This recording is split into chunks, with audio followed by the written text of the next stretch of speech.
October 22nd, 2021, and today in the news, we're talking about what happens when a drone crashes into your face. You get a drone facial.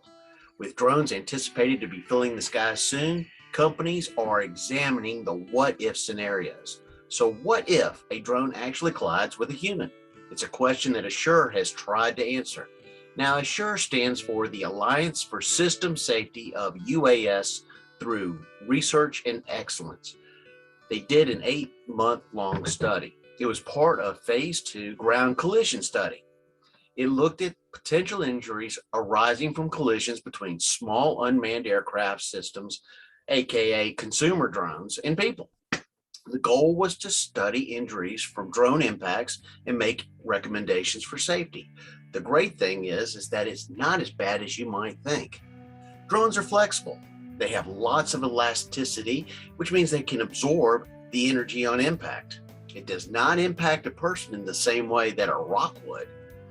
So Assure conducted 512 impact tests and simulations using 16 different drones, including the DJI Phantom and Mavic Pro.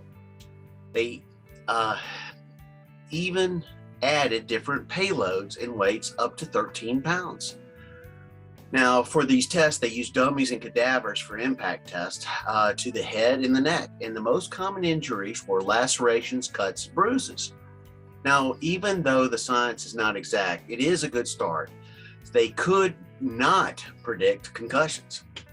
And there was only one real serious injury, and that was an eye injury. Now, they were able to give some recommendations, which included rotor blade guards and the development of some medical mitigation procedures. And they used a lot of variables in their testing because they were focusing on worst case scenarios.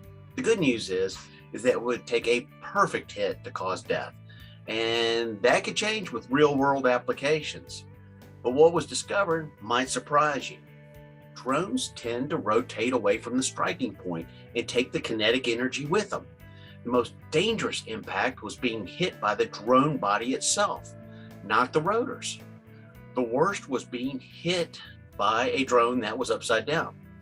So safety is the front and center in the drone industry. The big question to be resolved is how much weight can be safely flown? The more weight, the more dangerous the outcome.